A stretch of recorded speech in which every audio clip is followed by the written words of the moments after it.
kailan po mababalik yung June classes for the elementary and high school student? Kasi ngayon po is matindi po yung init na problema po sa pag-aaral. Kailan po mababalik final? 1 year, 2 years from now? Okay. Gumawa po tayo ng mga consultations galing sa National Capital Region, sa Central Office, sa pababa sa ating mga regions noong January and February. Napag-usapan na po doon na meron tayong 2 school years na transition period. Galing ito sa 5 taon na recommendation para sa transition. Napapaba natin siya to 2 school years, 2 years, no?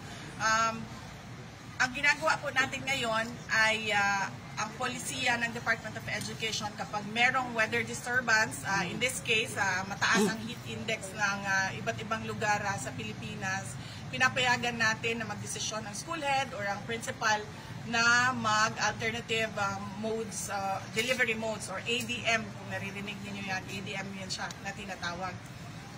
Dito, kasi nakita natin out of 47,000, more than 47,000 public schools sa buong bansa, 5,000 plus lang o approximately 5,000 lang ang nag-switch to alternative delivery modes. Ibig sabihin, nakikita natin na iba't iba ang sitwasyon ng iba't ibang lugar. So ito yung nakita namin na mas effective na solusyon para sa problema sa weather disturbances. In this case, sabi ko nga, yung heat index o natural or man-made disasters. Mag-switch ka agad. Yung tinatawag natin na distance learning. O ang tawag namin, ang official na tawag dyan ay ADM ng Department of Education.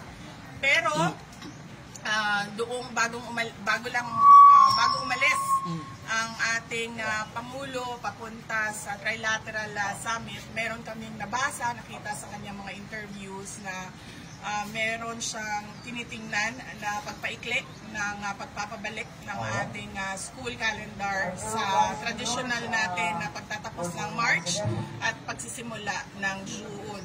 Kaya meron kaming sinisik out na meeting sa ating Pangulo pagbalik niya para mabigyan kami ng clarification kung ano yung direksyon ng ating Pangulo with regard to the reversion of the school calendar. Okay, from RMN. Vice, sa RMN po, it's busy Butuan. Kumusta po hiningi na umito ng sahod ng ating mga guro? Vice, anong update? Opo, nabanggit ko po kanina doon sa ating speech, no, kapartner po namin ang World Bank para sa pagsagawa ng pag-aaral ng mga salaries ng ating mga guro. Hindi lang ngayong taon o susunod na taon, kundi multi-year na study para sa graduated na pagtaas ng sahod ng ating mga guro in comparison with countries natin, countries dito sa Southeast Asia, nakapareho natin ng economic standing and also in consideration of inflation sa mga susunod na taon. Okay, last question from Raja Rapido. Yes, ma'am. Vice, itong mga suspension of classes, Vice, hindi pa ito makaipito sa number of calendar days DepEd, Vice, itong suspension of classes? Hindi po. Ang ginagawa po natin ay suspension of in-person classes. Ibig sabihin po niyan, sinuspend natin yung pagpasok ng mga bata sa paaralan, pero hindi natin sinuspend yung kanilang pag-aaral.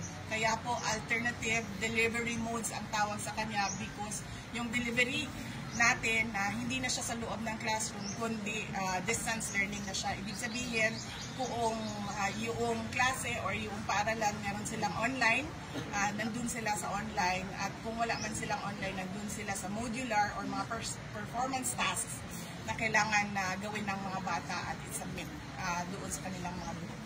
Thank you. Last na pangutana, ma'am. Yes, sir. Vice, every time na halos doon kayo mga speeches, kanunay lang, especially yung pagmahanikas karagla, kanunay ni mo may munduman ang among governor sa Agusan mo.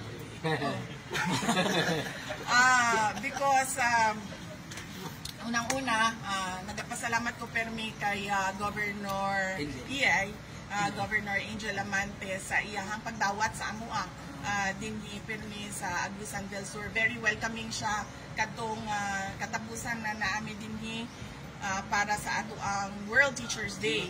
And mainiton kayo iyahang pagdawat sa ato ang mga maestra dinhi sa Mindanao. Mo nang dako kaayo nga ako ang pasalamat sa iya. And of course, Agusan del Norte has the most unforgettable governor sa tibuok Pilipinas. Thank you, ma'am. Okay? Thank you po. Thank you.